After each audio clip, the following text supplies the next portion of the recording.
আমাদের কি হয়েছে আমরা মৃত্যুকে ভয় পাই না? আমাদের কি হয়েছে আমরা মনে করি না যে আমরা মারা যাব? পৃথিবীর সর্বশ্রেষ্ঠ মানুষ, সর্বশ্রেষ্ঠ রাসূল দুনিয়া থেকে বিদায় নিলেন, তার সাহাবীদেরকে ছেড়ে তিনি দুনিয়া থেকে চলে গেলেন, উপরের জগতে পাড়ি জমালেন। আমাদের কি হয়েছে যে আমরা বিশ্বাস করতে চাই না, আমরা প্রস্তুতি গ্রহণ করি না মৃত্যুর জন্য? আমি আপনি কি মনে করি যে আমরা চিরদিন বেঁচে থাকব? আমি আপনি কি মনে করি যে আমার গ্যারান্টি রয়েছে আমি সালাত আদায় করে আমার রুমে ফিরে যাব? বিশ্বাস করুন হে আমার ছাত্র ভাইয়েরা, অবশ্যই আমাকে আপনাকে একদিন মৃত্যুবরণ করতে হবে, আমাকে আপনাকে একদিন এই দুনিয়া ছেড়ে চলে যেতে হবে। সুতরাং মৃত্যুর জন্য প্রস্তুতি গ্রহণ করুন, সুতরাং মৃত্যুর জন্য প্রস্তুতি গ্রহণ করুন। সেই দিন আসার পূর্বে, যেই দিন মৃত্যু আপনার দরবারে উপস্থিত হবে এবং মহান আল্লাহ তাআলাকে আপনি বলবেন, হে আল্লাহ, আমাকে স্বল্প একটু সময় দিন, আমাকে স্বল্প একটু সময় দিন, আমি ফিরে যাই এবং কিছু নেক আমল করে আসি। কাল্লা ইন্নাহা কালিমাতুন হুয়া কাইলুহা।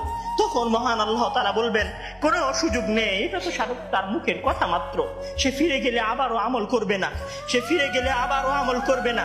সম্মানিত ভাইরা, সেই দিন আসার পূর্বেই প্রস্তুতি গ্রহণ করুন, সেই দিন আসার পূর্বেই প্রস্তুতি গ্রহণ করুন। জেনে রাখুন, সেই দিন উপস্থিত হয়ে গেলে আর কোনো আমল করার সুযোগ থাকবে না। সেই দিন উপস্থিত হয়ে গেলে কবরের নাজাত পাওয়ার জন্য আর কোনো কিছু করার সুযোগ থাকবে না। সেই দিন এসে গেলে 2 রাকাত সালাত আদায় করে আল্লাহর কাছে ক্ষমা প্রার্থনা করার কোনো সুযোগ থাকবে না। সেই দিন এসে গেলে রাতে জেগে 8 রাকাত তাহাজ্জুদ সালাত আদায় করার কোনো সুযোগ থাকবে না। এখনো সময় আছে। মহান আল্লাহ তাআলার দরবারে নিজেকে সঁপে দিয়ে তার কাছে ক্ষমা প্রার্থনা করুন। মহান আল্লাহ তাআলার দরবারে নিজেকে সঁপে দিয়ে তার কাছে ক্ষমা প্রার্থনা করুন। মানুষের সাথে কোনো ভুল থাকলে সে ভুলের ক্ষমা চেয়ে নিন। মহান আল্লাহ তাআলার সীমা লঙ্ঘন করে থাকলে মহান আল্লাহ তাআলার কাছে ক্ষমা চেয়ে নিন। সেই দিন আসার পূর্বেই যদি সেই দিন এসে যায়, সেদিন আর কোনো লাভ হবে না, সেদিন বেঁচে থাকার আর কোনো সুযোগ হবে না, 1 সেকেন্ড সময় আপনাকে বেশি দেওয়া হবে না।